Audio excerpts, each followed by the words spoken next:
Our guest today will likely be one of the quirkiest public speakers you've ever come across, but we promise you his message will have you rethinking how you currently go about achieving your goals.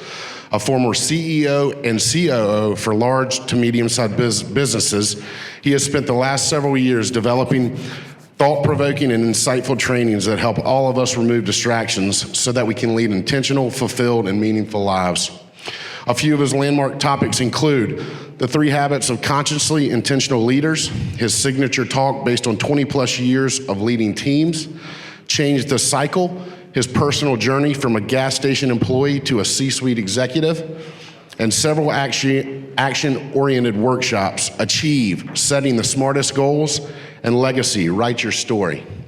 Bottom line, he is passionate about helping people succeed, and no matter how far his travels take him, his life compass always points him back home to his wife and 3 children, which one is here with him in the back corner over there, if you want to raise your hand. So she gets to see Dad in action for the first time away from home. So let's please welcome Dan Irvin.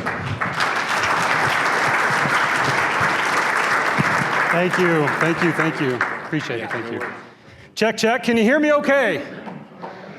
You can, excellent. How are we? Oh my goodness. Oh, let's do that again. How are we? Oh, it is so exciting to be here with you today. It's my privilege to be here with you. I get to speak. I've had the opportunity to speak all over the country. I've spoken at several of the different CMAA chapters, but I've not been to the Florida chapter. So thank you for inviting me here, and thank you for the opportunity to connect with you today. The time that we have today, I'm excited about this opportunity to really connect with you about this concept, this thing that I've been working on, thing that I've been studying and considering and speaking on for years now, is this idea of being consciously intentional. Consciously intentional and breaking out of these unconscious routines that we've been in. And I want to talk about that in a little bit, but the challenge here today is that I hope, and my goal is that you leave out of here with tangible, practical things that you can go back to your clubs, with your members, with your guests, with your teams, and yourself to implement. Everyone at your table, you should have handouts. There should be 2 handouts. They're front and back. When I speak to groups, it doesn't matter if I'm speaking to 10 people or 1,000, I always have handouts. I do things a little bit different. Unconventional, you might look at it that way, but I want to have things that you can take away from. So as we go through our time together today, I'm going to walk through these handouts. Again, one of my goals for you today is that I challenge traditional thinking. Challenge traditional thinking. And so today I might talk about some things that maybe you're like uncomfortable with. That's a good thing. I might talk about things that maybe you're already doing. Sweet. Let's talk about how we can double down on that. And so also, just to give you an idea of what we're going to do today, I realize this is an unconventional start. I'm an unconventional guy, as you can tell, the way that I dress. But unconventionally, what we're going to do today is I'm going to have 3 individual sections. We're going to do content delivery, then we're going to do some small group stuff, so look around you. Hopefully you like the people you're sitting next to. And then we'll do some large group things as well. I know that I'm after lunch, and so I'm going to get you interacting a little bit and really connecting with one another. Okay? All right, lastly, before we jump in, I'm going to tell you stories today about my life. I'm going to tell you stories today about my family. I'm going to tell you stories about my past. And the reason I'm doing that is very simple. I want to connect with you. I want to connect with you. My goal here as a speaker, the work that I do as a speaker, is to connect. If I was just here for 90 minutes, which is the time I have with you today, and I just left, and you don't remember any of it, I didn't do my job. So I'm really trying to connect with you. And I would ask you this. You're going to hear stories about my wife and my 3 kids. 3 of them are back in Dallas, where I'm from. One of them's here with me today, but they're there, and I'm here with you today, and because I want to be here with you. This is the work that I do. This is the things that I'm passionate about. So I'm going to lean in with you. I'm going to ask you that you lean in with me. Deal? Deal. Thank you. Thank you. All right, so what I want to talk to you about today is this idea, this concept, this way of thinking of unconventional thoughts. How do we get out of this idea and start focusing on living a consciously intentional life, a consciously intentional life. See, I believe if I were to ask you all, do you live a consciously intentional life? Or do you even live intentionally? Most of you, if not all of you, say, of course I do. That's who I am. Of course I'm intentional. But if I were to sit down and really start looking at how you plan out your day or how you do it and the focus that you have. See, I don't know if this has happened to you. Maybe you've been driving home. Maybe you left somewhere that you're familiar with. Like you leave your job, you leave a friend's house, and you're driving home, and all of a sudden you're in the driveway, and you don't know how you got there. Has that happened to anyone else? Like you don't know if you ran a stop sign, you don't know if you ran a red light, you don't know if you hit somebody. You don't know anything. All of a sudden, you're just there. See, I think that far too often we're stuck in these unconscious routines that don't serve us anymore. We don't know how we ended up where we are all of a sudden. Again, if I were to ask you, are you intentional? Do you live an intentional life? All of you would say yes. But how many of us, when we say that we're going to be intentional, we start off our work days and we're like, you know what, today's going to be the day that I get that project done, or I connect with that person, or I can work with that member or that guest or that team member. In the beginning of the day, we have this plan, and by the end of the day, it doesn't happen. Or how many of us in our personal lives, we're going to spend time with the family, like maybe it's an evening, or it's a weekend, or it's a vacation, and we say, you know what? I'm going to be all in. I'm going to be connecting with them. I'm not going to be distracted. And then 5 minutes later, we're over here on our cell phones doing what? Hold on, let me just send this quick email real quick. It'll just be a minute. Guilty. Or how many of us, maybe when we think about the professional development that we want for our own lives, or the professional development that we want for our teams, we say, of course we want to develop leaders. Of course that's the work that we want to do. Of course that's what we want to be known for.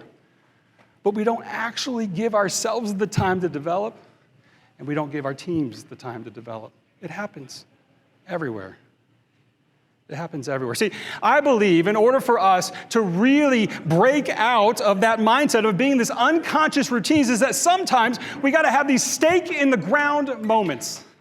These stake in the ground moments, that's what I call them. They're moments that just shake us out of these unconscious routines, these things that no longer serve us. By the way, we had these routines originally because they did serve us, and there was good intention there, but time has passed, and now we're just stuck in the motions. And I want to encourage you to think about your own stake in the ground moments. I have several of them.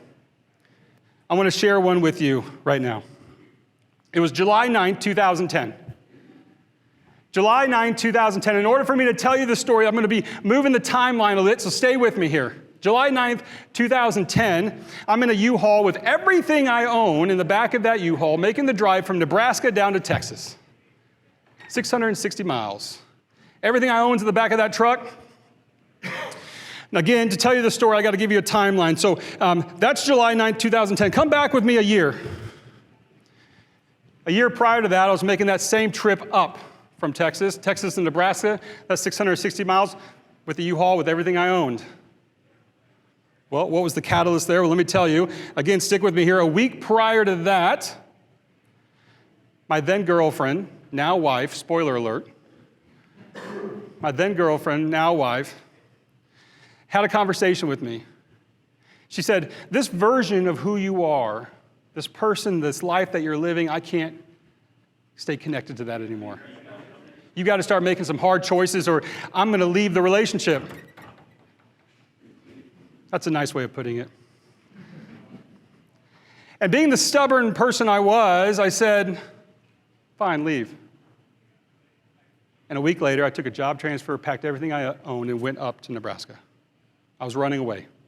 I didn't want to face the things that she was telling me. I didn't want to face the person that I knew that I could be, that she knew that I could be, that I should be. And so over that time frame, we stayed in contact. You're not in a relationship with someone that as long as we were, and then just break ties. We stayed in contact, and so I would see her at events. I'd come back home, and we'd stay connected.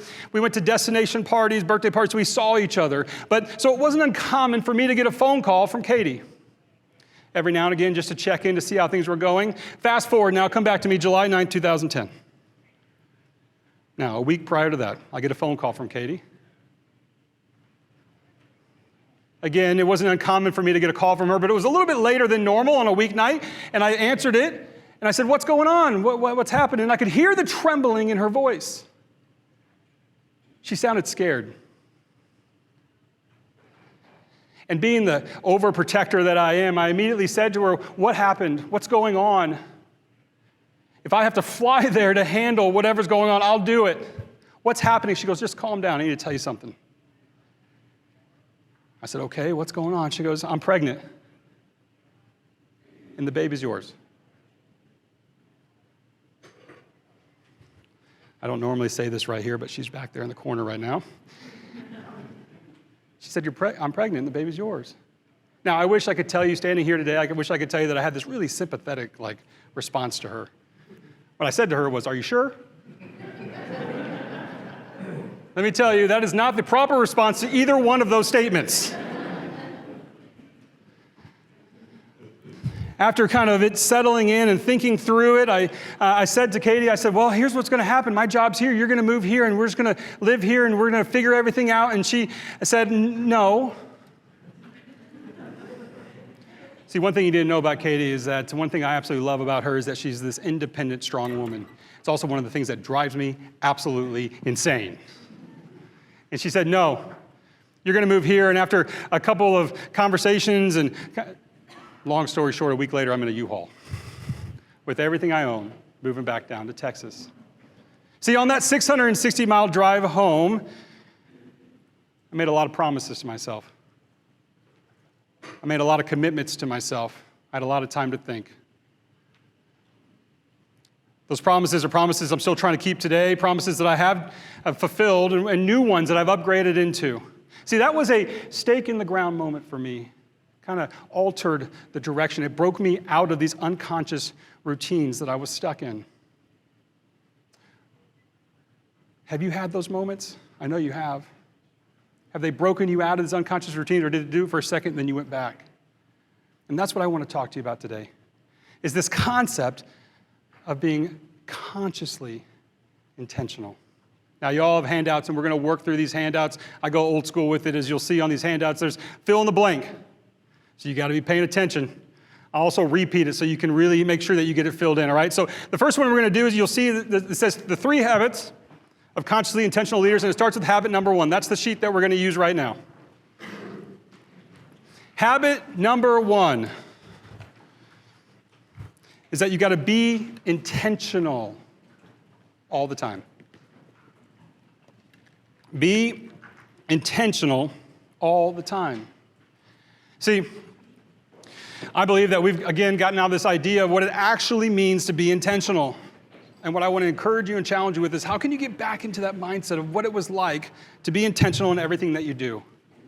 In everything that you do. That next bullet point there says, do more of the right things, not just more things. Do more of the right things, not just more things. See, here's the interesting thing about this, is that we consume ourselves with as much as we can get done. It's interesting, you might have even done this these last couple days when you come up to somebody that you hadn't seen in a while, you say, "Hey, how's it going?" What do we all say? Good, and I'm, what is it? Fine. Yeah, good, I'm fine, and, oh, I got so much going on, I'm so busy. Busy. I didn't hear that one. What was it? Overwhelmed. Overwhelmed with being so busy. Yeah. You know, if I stand here today, if I were to ask you, or maybe if I was just one-on-one with you and I were to ask you, "Hey, I got this list of 100 things that you could do today." Now, these 100 things don't really mean a whole lot in your life, but it's 100. Or I got this other grouping of 3 things. It's just 3 though, but it really has meaning in your life, and it actually would project you in the goals that you have, and it would actually take you to the next steps in your career or your personal life. But it's only 3. But I got this 100 over here. Which one would we pick? I know all of you, logically, we pick the 3. But if I followed you around every day, and this isn't just you all, it's most people, is that we pick the 100 because it keeps us busy. And somewhere along the lines, we've decided that being busy has some kind of currency. If you want to be intentional, you got to stop focusing on being busy and start doing more of the right things. Doing more of the right things, not just more things. Now, one of the tricks that I've used to really be intentional is that next bullet point. It says, why you should opt in for themed days. You want to be a consciously intentional leader, you got to opt in for themed days. I'm going to tell you what I mean by this. Themed days is the next level of a batching. When I say batching, what does that mean? It means that you kind of group together like tasks, right? The next level up of that is having themed days. I'm going to tell you how I've done this before. You want to be intentional, you got to have themed days. I'm going to talk to you about what this means and how you actually do this. But in order to do that, I got to go down to the next section that you see there, which is the 3 buckets. So when I do small workshops or larger workshops with organizations, one of the workshops we talk about is really, where do you spend your time? It might be an activity that you've done before in your organizations. If you haven't, I would encourage you to do this. But basically, it's outline all the things that you do in a given day. Right? What are all the things that take up your time? Maybe it's the time with your guests, with your members, with your team. Like, just list it all out. When we do it for a day, we do it for a week, and we kind of get an idea of all the things that occupy the time that we take. And what I have found is when I do this work with teams, with organizations, everything falls into 3 buckets. To be intentional, you got to know what your buckets are. And I'm going to tell you, every time I do this work, it's 3. The first bucket is admin, administrative work. Administrative work. How much administrative work do we have? A lot. This isn't the work that we necessarily enjoy doing, but it's the work that has to get done. These are emails, these are follow-up calls, these are the little things that you have to do here and there. Admin work, a lot of stuff falls into that. Another one that we do a lot of, and in my corporate days, I did a ton of them, are meetings. Oh, sometimes we have meetings about meetings. Some of you are laughing because you know you just had one. Maybe. Yeah, so admin, meetings, and then the other thing that falls into place that what I see is what I call focused project time. Focused project time, or FPT. FPT. See, what focused project time, that's the time that, you remember when you signed up for your job and you looked at the job description and you were like, oh, that sounds really fun. You're like, I want to do that. That's the work I'm talking about, the work that actually progresses you in your role, the role that you were hired for. A lot of us don't get a lot of time to do that work. A lot of us are in the other ones, the other buckets. But as long as we can identify them, we know how we can be intentional and take control of them. So, let me circle back up to theme days now. If we know what they are, how can we be intentional around them? Now, I'm going to give you an example of how I've done this, and I'm not necessarily suggesting that you got to do it the same way, but I want you to think through how you could create this, even if you were just starting out. In my last role, I was the COO of a cybersecurity audit firm. We have assets all over the country. We worked with ethical hackers. They could do some pretty scary things, super scary things. And so what we would do is that I was in charge of all the operations of the organization. And so what I quickly found when I started working there is I was just drowning with all the things that were going on. Some of you feel that way right now. You have so much going on. And I said, I got to take control of this. I got to be intentional around this. And so I started creating theme days. And so what did I do is that once I identified where all my buckets were, these 3 buckets, now how can I take control of them? So what I did was I had meeting days. If you wanted to meet with me, my meeting days were Monday and Tuesday. I did meetings on Mondays and Tuesdays. If you wanted to meet with me, what days did you meet with me on? Mondays and Tuesdays. Here's the interesting thing about that is when you tell people that, guess what they say? Well, they might say that, but then most of the time they'd say, okay. They'd say, or they'd say, okay, but why? Then I could tell them why I'm doing it. Here's the interesting thing about that, because if I'm having meeting days on Mondays and Tuesdays, it means I'm not having meetings on Wednesdays and Thursdays, and mostly Fridays. Right? And so when I'm in my meetings, I don't have to think about having more meetings. I can get it over with. And then Wednesdays and Thursdays for me were focused project days, focused project time days. Think about this. If I could give you 12 to 16 hours a week where you actually got to focus on the work that you were hired to do, what kind of impact could you make? And then admin. Admin doesn't get a day, if you're wondering. Although a lot of us give it a day, or 2, or 3. But for me, admin was 3 times a day. So maybe you can start somewhere small. Maybe this is where you start. How can you take back control of this? Again, admin's all the little things that take up all of our time, like email and just following up with maybe phone calls and those types of things. And so for me, admin was 3 times a day. If I would check my email 8 to 8:30, 12 to 12:30, and 5 to 5:30. Let me be very clear with you. If you email me at 8:31, when are you going to get a response from me? 12. Guess what? No one said anything. It was hardly ever an issue. Because if it was that important, what'd they do? Call me. And it didn't happen. We just get in this unconscious routine that we've got to be on top. We got to respond now. We got to do it now. And it's just, but again, how are we going to break out of that? So if you want to be intentional, consciously intentional, how can you take control of what you do each and every day? And understanding where they all land and really focus in on how to create these themed days. All right, the next bullet point I want to talk to you about, it says, where can you slow down to speed up? Where do you need to slow down to speed up? I'm saying it twice because that's the fill in the blank part. Slow down to speed up. I got 2 stories I want to tell you on this one. First is on a professional side of things. So I'm a professional speaker. This is the work that I do. When I started my speaking business, I realized it's kind of important for people to see me speaking. Kind of a novel idea. And so I needed to start doing video work.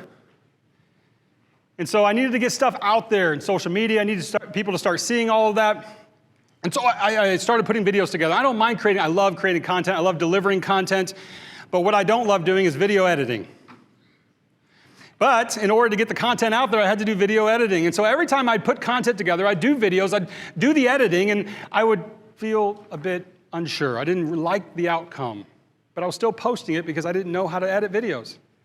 I just didn't. It was okay, don't get me wrong, it wasn't terrible, but it could have been a lot better.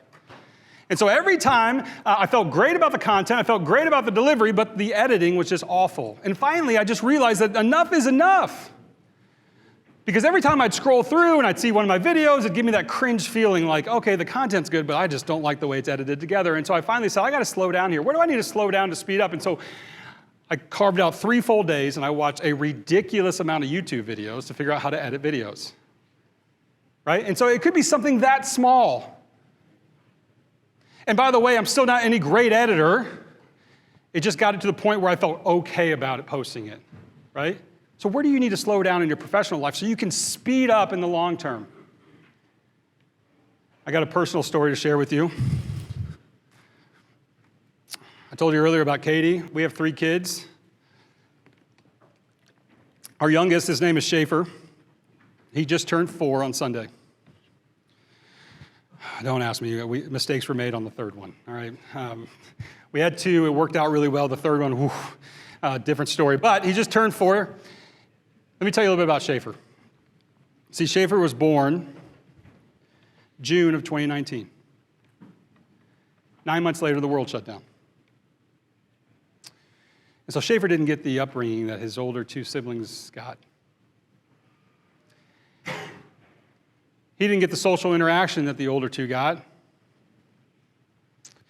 Life was a little bit different for him in those early developmental years.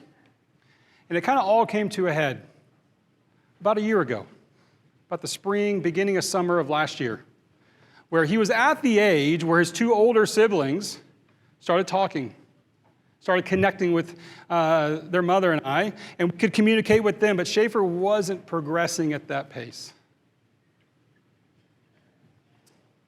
And we were getting frustrated, and my wife probably wasn't that frustrated. I was getting frustrated. I was getting frustrated because I was trying to connect with my son, who the other two were connecting at this age, but he wasn't.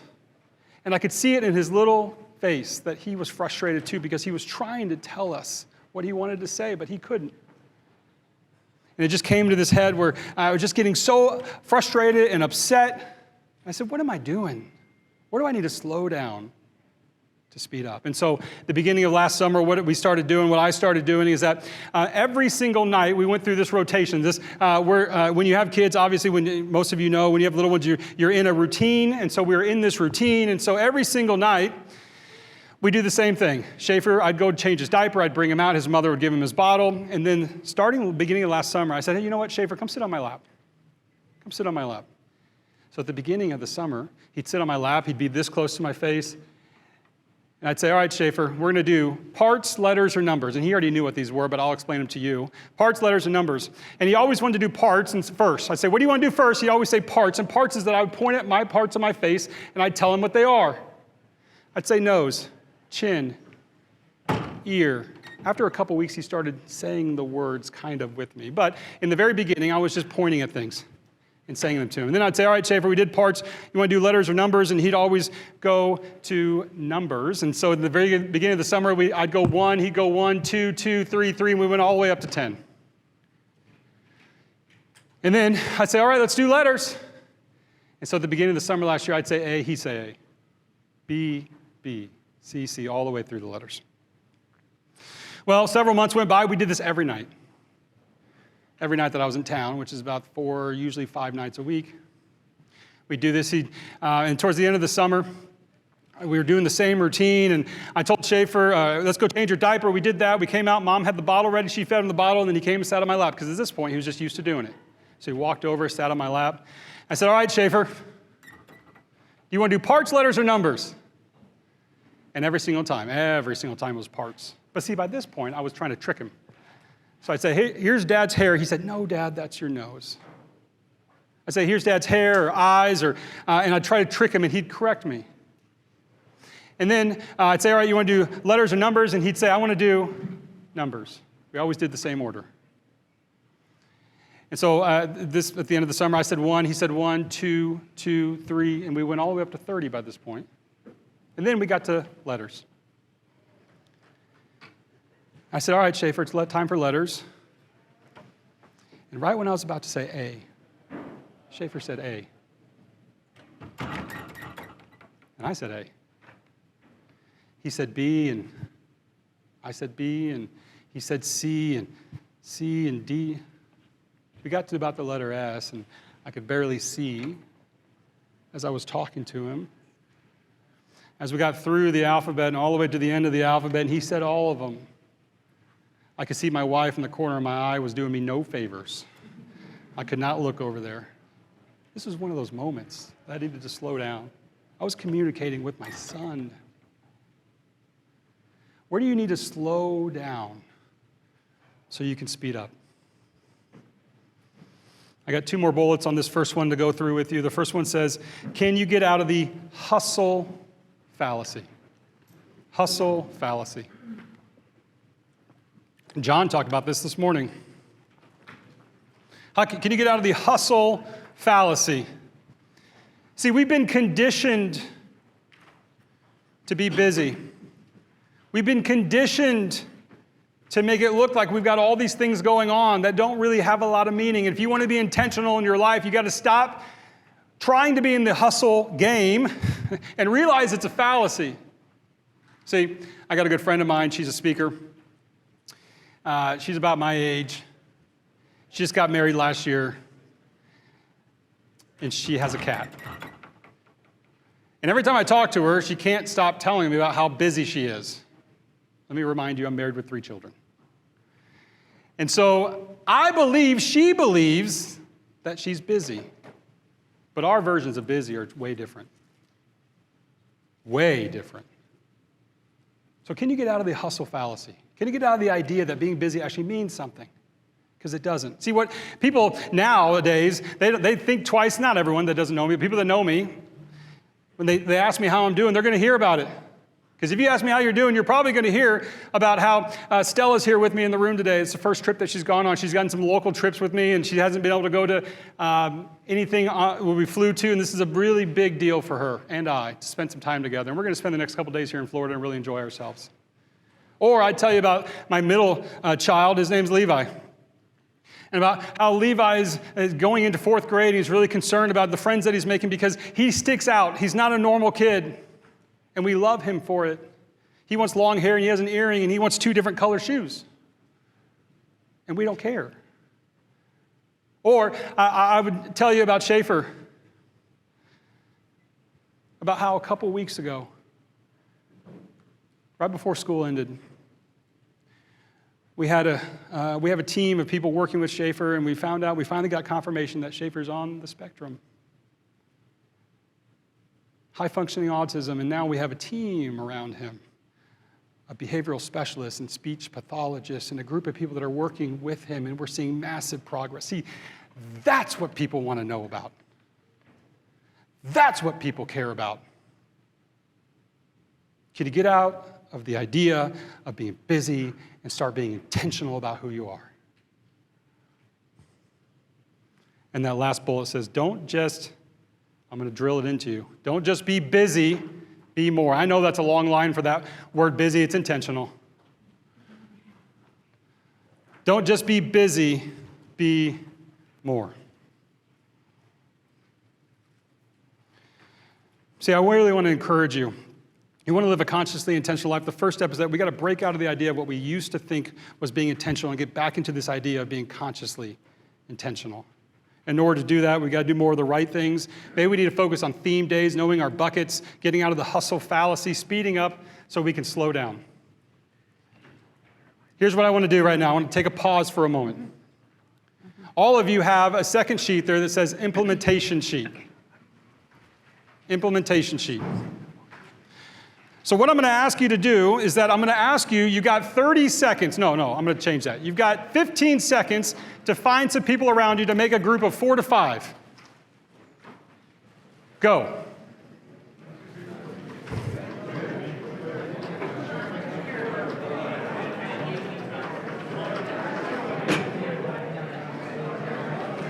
Coleman, are you going home today?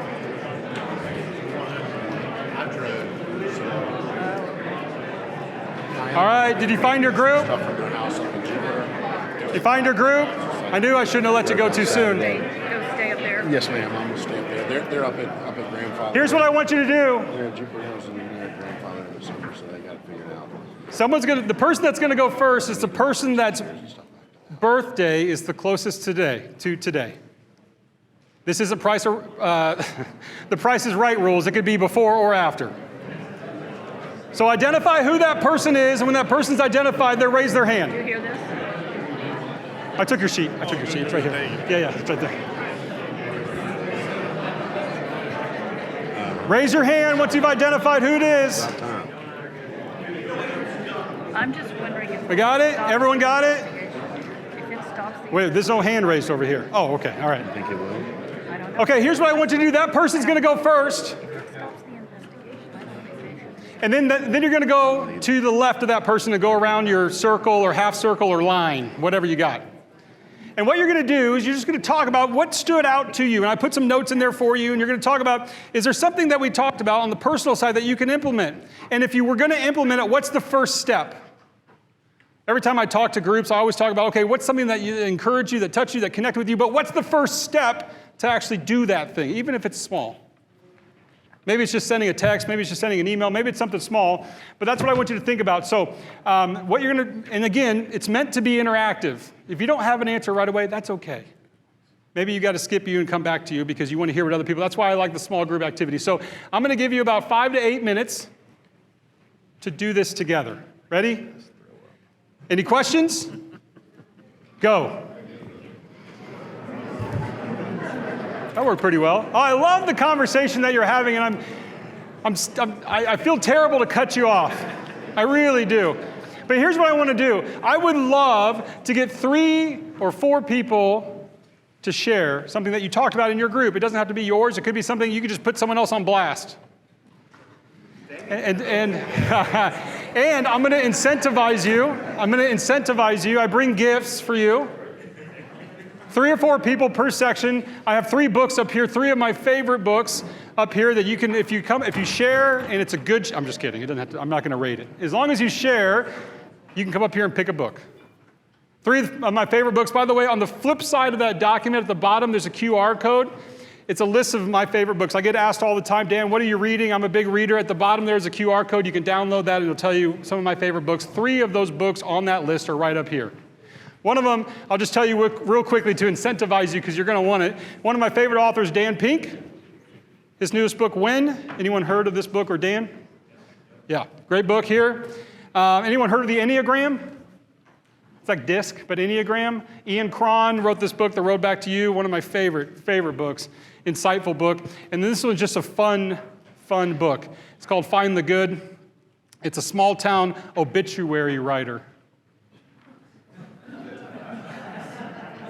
One of the talks that I do, the reason I like this book is that one of the talks that I do is talk about how we should start living our legacy versus leaving a legacy and how we should write a living obituary. And I have a living obituary. And so anyways, there's this book. All right, so that's what you get to choose from. I want 3 or 4 people, and then once you share, you can come up here and pick a book.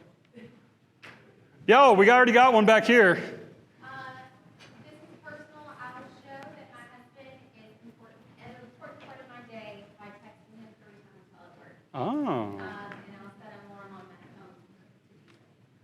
I love it. So show the importance, and then put the first step is to put the reminder. Correct. Awesome, go get a book. Love it. Oh, I saw this hand next. Yes, Lee. Lee, you got to stand up. Yes, no problem. Pretty simple. I try to identify the night before or in the morning 3 priorities for that day. Yeah. And take care of them first thing in the morning while my mind is still fresh and know that I've achieved my goal. And it's probably going to require some thinking time because after that I know emails are going to come. Yep. People are going to call me. Life. Life's happening, but at least to take care of deadlines, whatever it might be. Yeah, Lee. First thing. I love it. And you're actually jumping ahead, which is great. I'm going to talk about this in Habit 3 a little bit, but I love it, Lee. Go get a book. I got 2 more.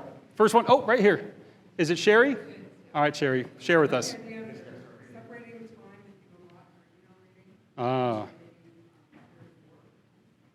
Yeah.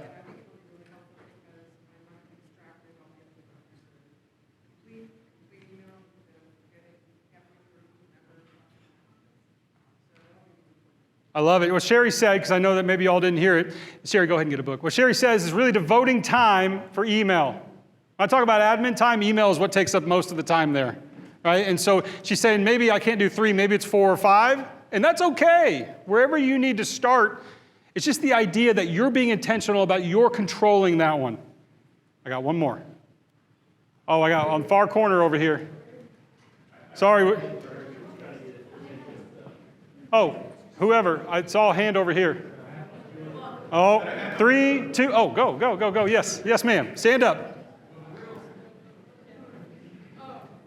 I've always been taught to be independent, put myself out there, but at some point I feel like I got so wrapped up in being focused on myself that I kind of had to take a step back and learn from others and learn by serving others. Okay.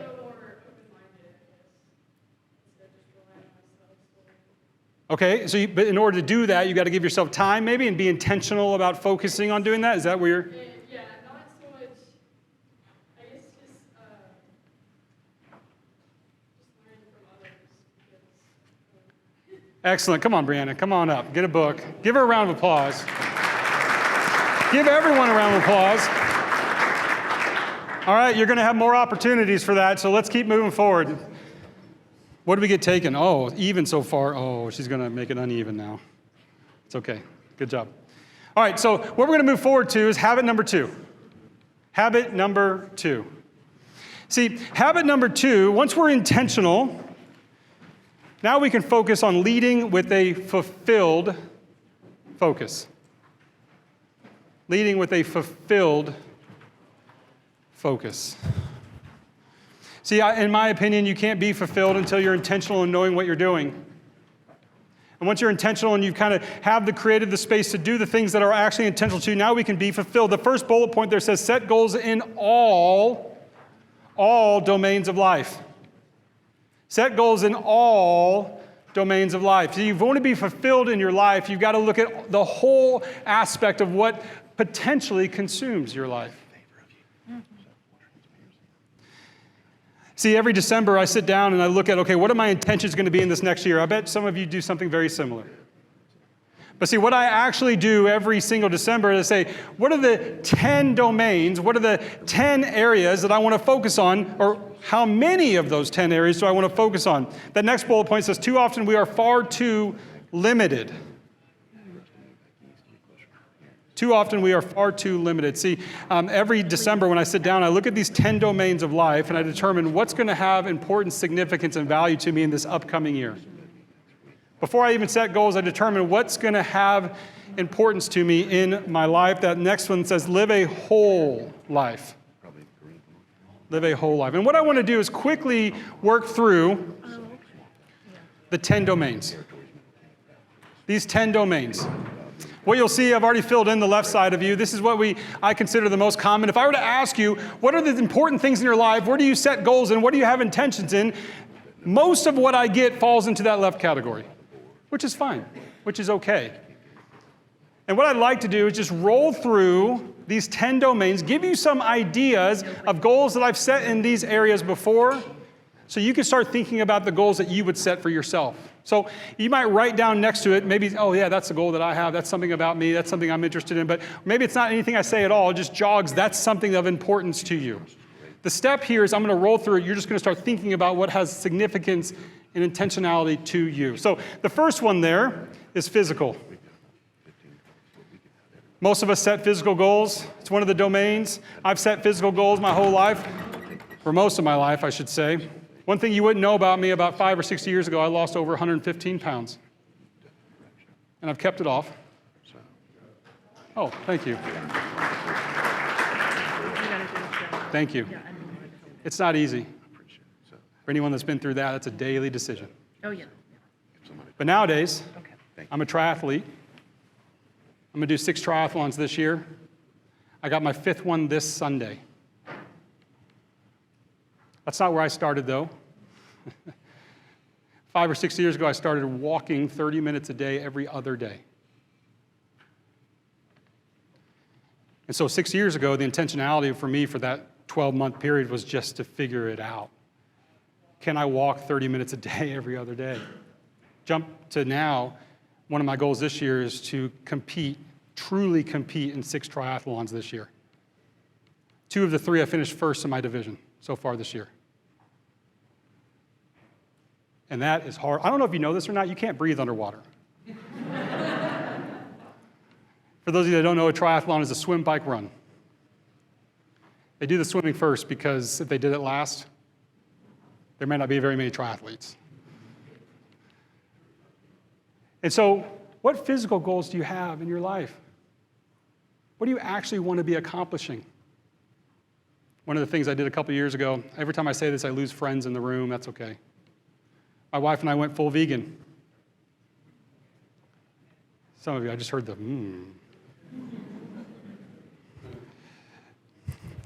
I'm a 225-pound, 6'5" triathlete who's a vegan.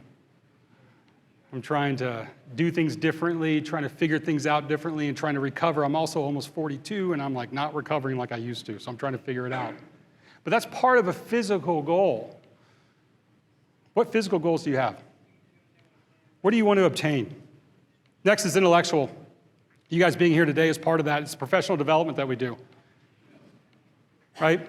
Again, you want to be fulfilled in your life. What actually has meaning to you? What actually has value to you? And how can you actually be intentional to actually be fulfilled? I always like asking this question. One of the things I do in this category, in this intellectual space, is that I get, anyone else, I get the newspaper every morning. Anyone get the physical newspaper? 1, 2, 3, 4. Oh, that is like 4 times the amount of people that I normally get. Yeah, some of you are like, what's a newspaper? It's okay. I walk out in my lawn every morning, I pick the newspaper up while the coffee's being made, and I come into my island, and I sit there and I flip the paper while my coffee's being made. It's just one of those moments. And the reason that categorizes under intellectual for me is because I'm a speaker. I travel.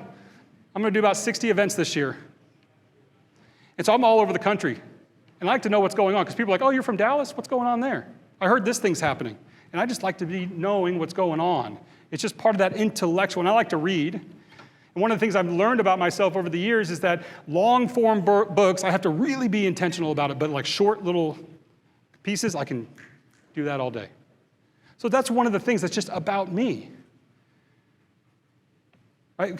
And again, I remember when I first started setting goals in this intellectual space, I thought, oh, I've got to go to seminars, I got to read. I remember one year I was like, I'm going to read 20 books. I think I got not very many. I'm embarrassed to say how many I got through, actually. Right? And so what intellectual goals do you have in your life? The next one is marital. Marital. I realize that this doesn't apply to everyone, so you can look at it from a significant other standpoint as well. But I'll give you an example. So I want to be fulfilled in my life. My wife knows that she's going to go on 2 date lunches with me a month. Let me remind you, I got 3 kids. If we can get 45 minutes at a Chipotle, we're crushing it. We're crushing it, right? But she knows, kicking or screaming, she's coming with me. She doesn't actually kick and scream. She likes going with me. But twice a month, we're going to go and just have time together. And once a year, we're going to go on a one-on-one trip, just the 2 of us. I can tell you if it was up to Katie, she wouldn't do that because she feels guilty about spending the money and she feels guilty about leaving the kids. But I know she needs it. I know that I need it. And I'm selfish. I want her time. Right? And so that's important to me. That's what's going to bring me fulfillment. So that's the marital side of things. Maybe you have other marital goals. Maybe some of those resonated with you. And then financial. If I were to ask you, do you have goals financially? Most of us do. But how are you actually being fulfilled in them? Are you actually thinking through them? Or is it just like, oh, this time next year, I just want to have the same amount of money I have now? I don't know. Whatever your financial goals are you actually being intentional about them? The way this is showing up in me is a variety of things similar to you, maybe retirement accounts, but just growing my speaking business. This is also a financial component of mine. So financially, where do you want to be fulfilled? What would fulfill you in the financial space? Not just saying, oh, I hope I do better next year than I did this year, but actually being focused on that. Again, I want to reiterate, we're not setting the goal yet. We're just determining of the 10 areas what are most important to me. So you may put a little star next to one or a little tick mark next to any one of these that have significance to you. The last one on that left side is vocational. Vocational, this is the work that we signed up to do, that we choose to walk into every single day. Whatever that job is, that's your vocation. And I'm not talking about like actually being intentional to have fulfillment in the KPIs or the job description that's handed to you. You need to know why you're going there every day. And it better have a personal meaning to you. And that's what I mean by actually being fulfilled in the work that you do. All right, normally when I do a workshop, I can dive into all these, but I'm going to keep us moving forward to the equally important but less common areas. The first one there that you're going to write in is avocational. It's like vocational, but with an A in front. Avocational. Avocational. This is the hobbies that we do.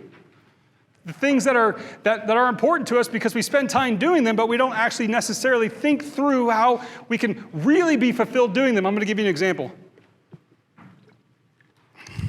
This might sound silly to some of you, maybe not. A couple years ago, I had a goal to play 20 rounds of golf. Let me remind you, I have 3 children.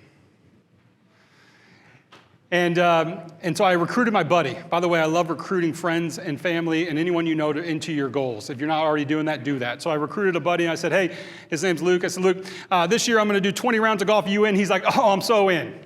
We're in, right? And so I remember we got to the end of the year. And by the way, I should mention, one of the reasons I set that goal, I'm not that great of a golfer, but one of the reasons I set the goal is that I know 2 things about when I play golf. 1, I'm never alone. And 2, I'm always outside.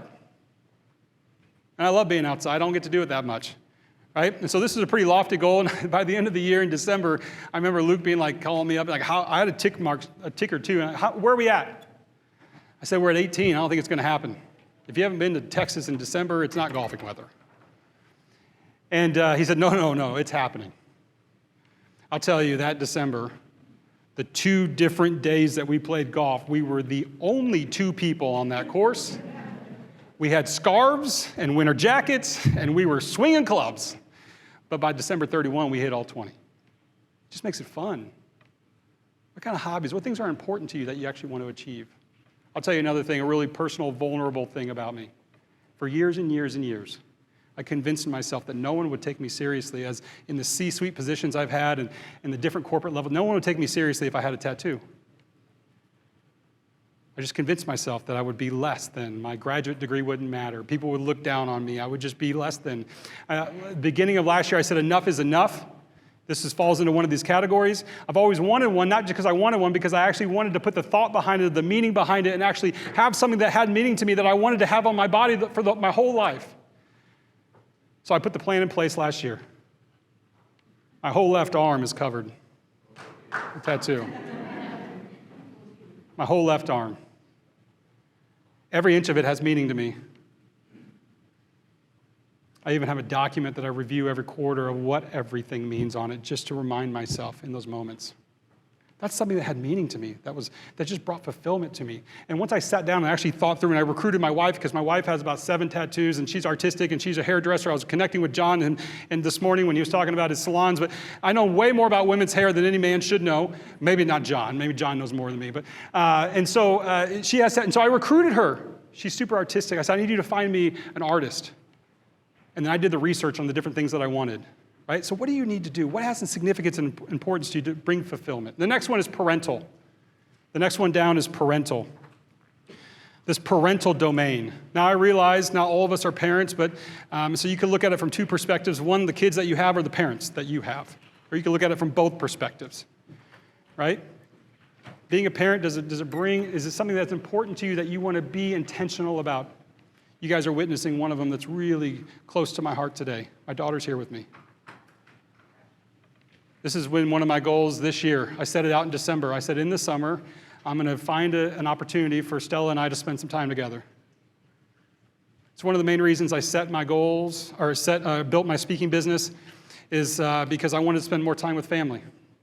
The kids also know that they're going to get a one-on-one date with dad at least once a month. When they're in school, they saw dad at their school lunch at least once a month. The 6th grader over there, soon to be 7th grader, is not necessarily wanting dad there as much anymore, but hey, I'm still coming. I'm still coming. Or just spending time with them. My son, the 9-year-old, he loves playing video games. I could care less about video games. But there's a restaurant in town that you can sit there and play video games and eat dinner. We go do that. When Stella was little, she wanted to go walk the mall, hold dad's hand, and go into every store. Dad didn't want to do that, but Stella did, and we did it. So if this has significance to you in fulfillment, what are your goals? How are you setting the goals? All right, I've got to keep moving forward. The last 3 here, the next one is spiritual. This is another domain that a lot of us have in our lives. Spiritual. And by the way, this doesn't necessarily mean religion, although it could. It could just be meditation, mindfulness. It could be any of those things. If that has significance in your life, how are you being fulfilled and really focusing on how to really do it right and do it well? I'll share with you, in previous years, this has resulted in us just getting to the building on time. No, scratch that. Just getting to the building, period. Right? On Sunday mornings, just getting there was the goal sometimes. Right? So if this has significance to you in fulfillment, how can you be intentional around it? Last 2, emotional. Emotional. This is an interesting one. This is a difficult one for me, not because I can't be emotional. It's just a difficult one for me because of how I've defined it. So the goals I've set in here is that every single year we go on a family vacation. That's easy. But the difficult thing that I've set in this is that I unplug. Phone gets turned off. The email gets turned off. That's hard for me. Right? We'll be back down here in Florida next month. I have a speaking gig. The whole crew's coming next time, and we're going to spend a couple extra days in Disney. And I'll be unplugged from it completely. But that's one of the goals I set every year. We're going to do a family vacation. Again, so does that have significance to you? If it brings fulfillment to you, how are you being intentional? And then lastly, it's social. This is another domain in our lives, social. And what I mean by this is that maybe you're an introvert and you want to get more out there. Maybe you're an extrovert and you need to be less out there. The way that I've organized this for myself is that social has really become more of a social media thing for me. I get 0 notifications on my phone. I've done this for 3 or 4 years. If you're not already doing this, I would encourage you. I don't look at my phone until I want to look at it. I don't let it tell me to look at it, right? And so this is the goals I've set in there. I have 0 notifications on my phone. All right, so those are the 10 domains. Again, when I do workshops, we dig a lot deeper version of this. And so once we have looked at the 10 and we've identified this has meaning to me, now we need to, then we pick out the ones of the 10. And I'll give you an idea. 3 years ago, I had 5 of those 10 areas I set goals in. Last year, I had 7. This year, I have 9. I'm not suggesting that you have 9. Maybe you start in 1 or 2. Okay, once we know the domains, then flip your page over. We can actually start setting goals. We're going to roll through this, and then we're going to do a small group activity again. So how do I set goals? How many of you all in here have heard of SMART goals? They've been around a long time. This is how I grew up in the corporate world. I grew up on SMART goals. And so what I found over the years is that I was actually writing goals a little bit different. Some of it was staying the same. You can see I kept the words on here that stayed the same, but I started adding some things onto this, and so I want to talk to you about this. Again, this is another one of the workshops that I do, is the smartest framework. So the first 2 stay the same. S is specific. What does that mean? Quick and short. Once you read the goal or I read the goal, I got to know what it means. It's got to be specific. I got to know exactly what you're talking about. It can't be vague. The next one says measurable. Measurable. How do I do this? Every goal that I have, I try to make it quantitative. You heard me earlier say X amount of times dates with my wife, X amount with the kids, so many golf, right? How can you make your goal quantitative and measure? I know there's qualitative goals that you can measure, but I try to do as much as I can on the quantitative side on goal setting. Okay, again, once we know the domains that are important to us, how do we then set the goals? This is the framework that we're going through. All right, the first one that I've changed, this one is actionable. The A stands for actionable. And what do I mean by that? What I mean by that is that your goal, when you write it, should start with an action word. It puts you in motion. Let me give you an example. I told you last year I had 7 domains that I set goals in. I'm going to tell you the first word of all 7 of those goals, okay? The first word in all 7, schedule, identify, complete, grow, energize, maintain, and then my favorite, crush. It's got to put you in action. When you write your goals, what's the first word? It's got to be an actionable word. Okay, the R, any guesses? Risky. Risky, good guesses. Risky. I want my goals to be risky. In other words, if you were to ask me my goals, I want to be a little uneasy about telling you. That's how I like goals. Okay? All right, next one is T. That one stays the same. Time determined. Time determined. This is pretty standard for me. This might be a little bit different for you, but I set goals quarterly, so I know when the goal is going to end, right? But you got to make sure that there's a time determined amount there. And then the EST is what I've added on. E stands for exciting. A little bit different than risky. It's like risky is I feel uncomfortable telling you, but exciting is I want to tell you. Right? It gets me out of bed in the morning. It's something that I'm pumped up about. When I write the goal, it actually is exciting. S is one of my favorites because I see this all the time, that we make this mistake. But S stands for solves a pain point. So I'll write my goals and I'll determine, is this something I need to focus on right now? Is this something that actually is affecting me right now? Does it solve a pain point that I have right now? If it doesn't, can I push it off? Or can I find a portion of it that is affecting me now and that becomes the goal? And lastly, the second T stands for tracking method. How are you tracking your goals? Tracking method. Again, maybe it's a reminder. We heard someone say that in the back earlier. Maybe you're reminding yourself to track the goals. Maybe it's an Excel sheet, whatever it is. By the way, tracking, when we think about tracking the goal, we think about being maybe not far enough ahead, right? We think we're too far behind.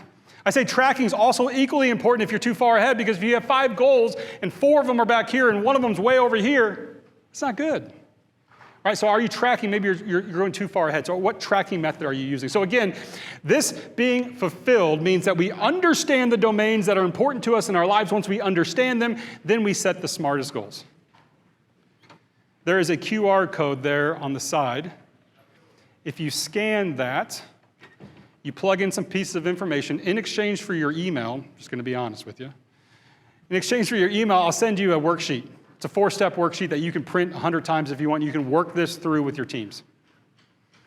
And literally just, it goes step by step how to set the smartest goals. Okay, here's what I want to do. We're going to break back into our small groups. And what you're going to do is that you're going to go back to your implementation sheets. You're going to look at habit number 2, and you're going to pick a personal or a professional. Maybe I said something that you landed personal or professional. You don't have to do both. Just pick one. You can do both if you want. And you're going to share that like we did last time. Okay? You're going to have a little bit less time.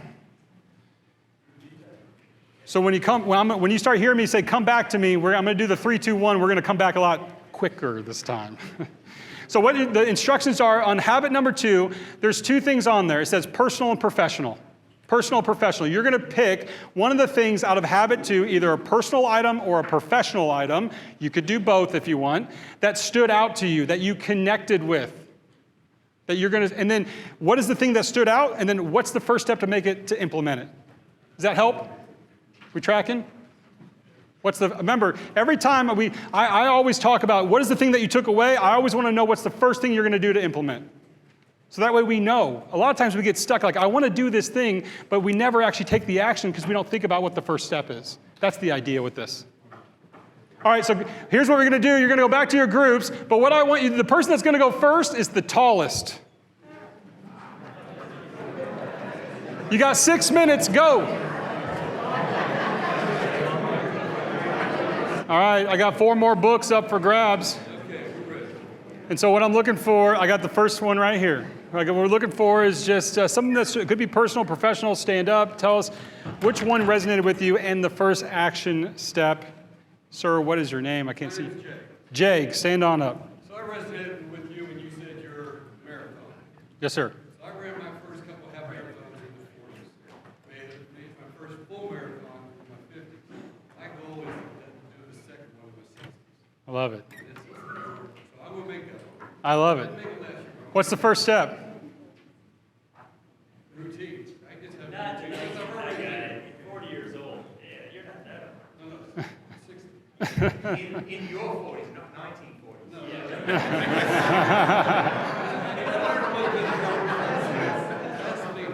No, Okay, all right. Let's get back. Go ahead, grab a book. 3 more. Yes, sir. Is it Paul? Yes. Yes, sir. So I was just going to say, this is more of a goal that I set one time ago when I was coming up in my career. It's not so much right now, but it still impacts me to this day. So when I was a sous chef, part of my job was to go and talk to members and be out there and present. And it was really hard because I was so used to being in this dungeon. Yeah. The dungeon. There was no windows. We just had heat everywhere. And so I made it a point one summer that I was going to break this habit of being scared to stand up and talk. And so I went out that year and I did open mic night, stand-up comedy. Never any experience, just stood up in front of a bunch of random people and didn't get laughed at very often. Except for one night. Don't you want to get laughed? Don't you want I laughs? wanted them. Right, But okay. they didn't. Oh, okay, I got you. wasn't good at it. All right, okay. But one night, I had been practicing and I did really, really good. And everybody was laughing and it was a really good time. That was the last night I did it because that was the point. I had overcame my fear Yeah. of public speaking and being around people that I didn't feel comfortable around. And so that was a goal I set, and then I achieved it. It took me about 6 months, and my action was just to do it. I mean, I just stood up on stage and met a group of people, and it was really a lot of fun.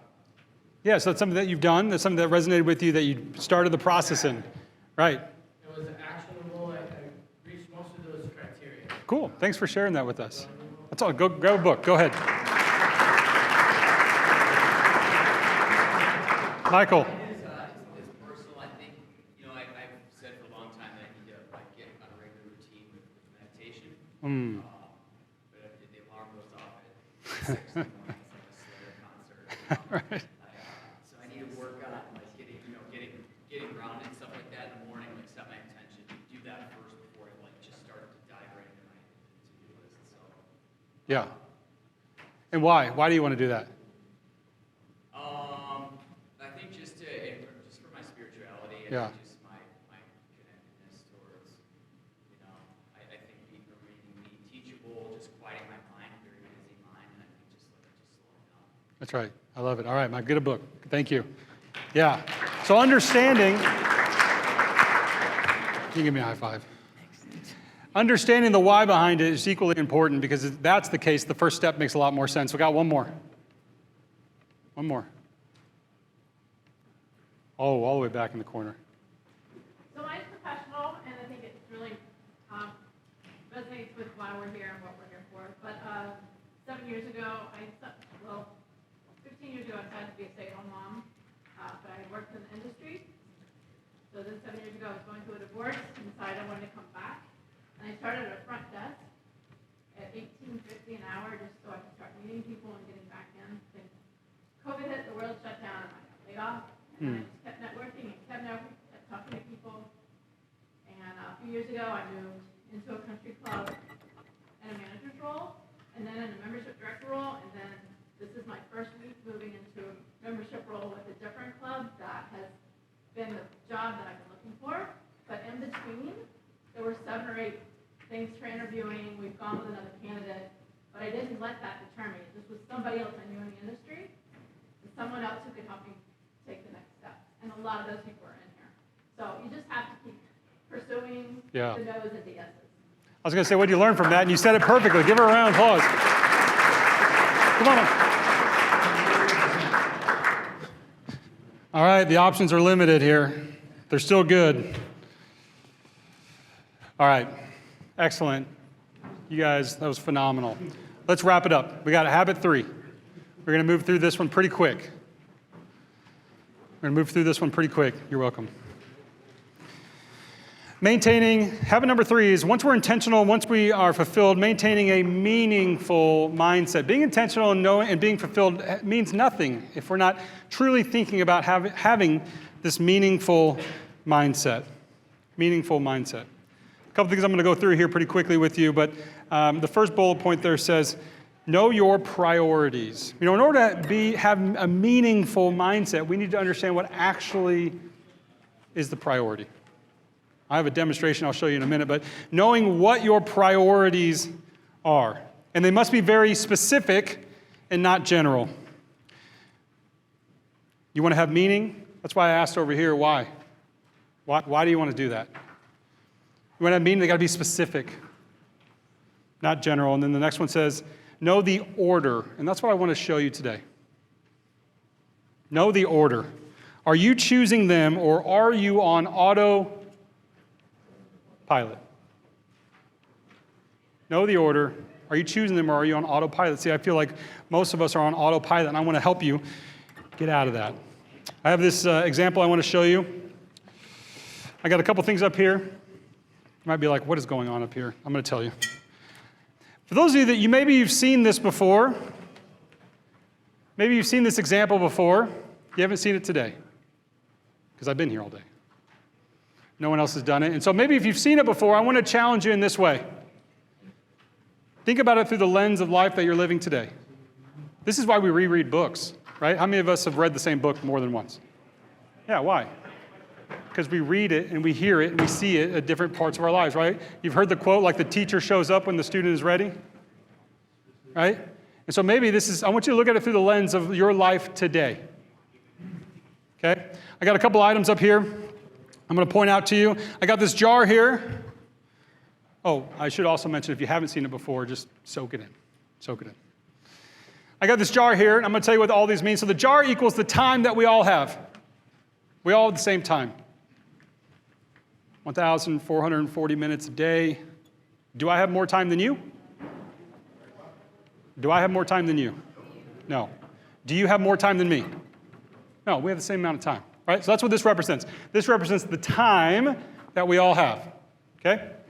What I got here is this jar of sand. It's like a fishbowl of sand. And what this represents is all the things that we do in our life that really we've got to do, or maybe we don't have to do, but it just takes up time. Things that aren't significant, things that just kind of the admin stuff that we were talking about earlier that aren't important. Then, what I've got up here is 9 different rocks. And the rocks represent the actual things that have significance in our lives. Things that are important to you. I have 9 up here because I told you how many of those domains did I set this year? 9. Here's what we do normally, is that our days or our weeks or our months or our quarters usually operate this way, is that we start filling our time with all the things that come up to us. Maybe we're just firefighting, like we've got so much happening. Oh man, look how busy I am. I'm doing all these things. I can't wait to tell everyone how busy I am. Look how much I filled my day with. Man, oh gosh, I got so much accomplished today. Oh my goodness. All these things that are important to me. Okay, well, here's the kids. Whew. Made that one. All right, maybe some physical goals. Maybe I can get in some of the other goals.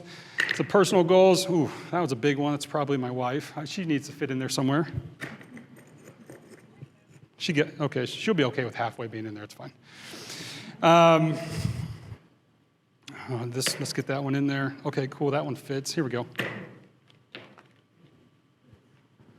It works, right? No, of course not. It doesn't all fit, right? And so what we do is that this is what happens, is that we fill our days with all the things that don't matter, that we don't actually choose, that don't have significance to us. We allow the jar to get filled with things that do not matter. And when we focus on really first knowing them, all right, like I told you, you got to know the priorities. You got to know the order. We start focusing on actually putting the things in first that actually matter to us, right? I'll try not to break this. Oh, and they fit nicely in there. Let me put this one in here. Oh, this is important. There's the physical one. Oh, let's get the wife in there. She fits well, thank goodness. Let's get that in there. Let's get that in there. Before we know it, all the things that actually have meaning to us, that are actually significant to us, fit. And then when all the other things happen around us, things that have no meaning, or things that have to get done sometimes but aren't really that important, start coming up. And once we've filled the jar and know the order of the things that are important to us, look what happens. It all fits. It all fits. But let me be very clear with you. It only fits one way. It only fits one way. Start putting your rocks in first. You got to know what they are before you can start putting them in. We're going to wrap up our time together today with these last couple pieces in here, because I don't want to leave you hanging. The next bullet point there says, self-care does not equal selfish. I got to get everyone, all of us, to stop thinking this way. Self-care does not equal selfish. I flew here from Dallas yesterday. When that stewardess, and I'm sure many of you fly, when that stewardess gets on the intercom, and when they tell us right before we take off, they say, hey, make sure, in case of an emergency, make sure you get the mask on everyone else before you get it on yourself. That's what they say, right? No. Put the mask on you first before you help anyone else. Self-care does not equal selfish. You've got to start prioritizing us.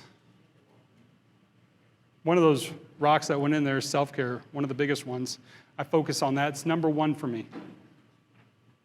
A couple other things, some of the best practices I want to point out to you. We heard this earlier in one of the things, but setting 3 success indicators every day. How do you do that? I do this too. Who said this to me earlier? I think it was someone right down here. Was it David? Oh. Where? Oh, he left. Setting 3 success indicators every single day. The first one says, step 1, 3 weekly. 3 weekly success indicators. What can you commit to this week? The one below that says 3 daily success indicators. And step 3 is hold yourself accountable. See, I do this every single week, every single day. I set 3 success indicators on how I'm going to define success for the day. I might get 100, 200 things done in the day, but there's 3 things that I'm going to get done to define success. This is one of my biggest just hacks that I do that I wanted to share with you. Start every day off thinking about the 3 things that you're going to accomplish today to define success. And then lastly, to hold yourself accountable, accountability practices must be the CPM. The C stands for consistent. How are you consistently holding yourself accountable? The P is positive.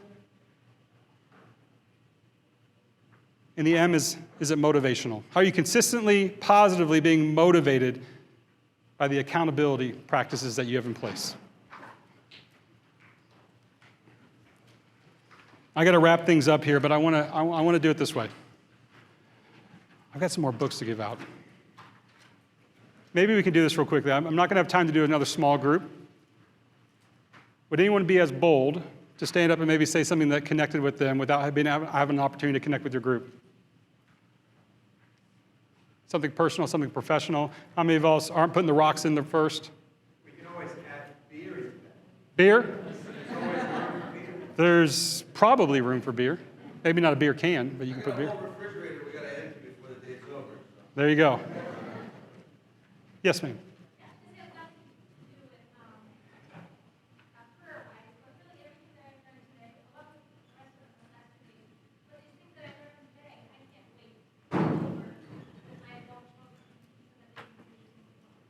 I love that. Thanks for sharing that. You can come get a book. It's okay. Anyone else? These books are going to fly back to Dallas. Yes, sir.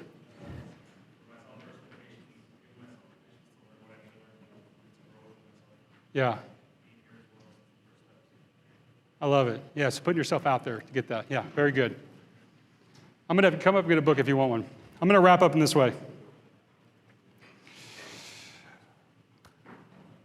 You want to be conscious. I want to encourage you to be consciously intentional in your life. You got to be intentional. You got to lead with fulfilled focus.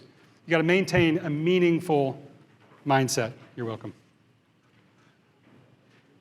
I got 2 books left. You can come talk to me afterwards. I got business cards up here. If you want to grab one and take one, fantastic. If you want to stay connected with me, you'll see on those sheets I got 2 QR codes. I got one for my goal worksheet. I got a book thing, and I also have an email on there. You can contact me anytime. If you got a questions about something we talked about, you want me to go in more in depth with you, shoot me an email. I'm going to end with this.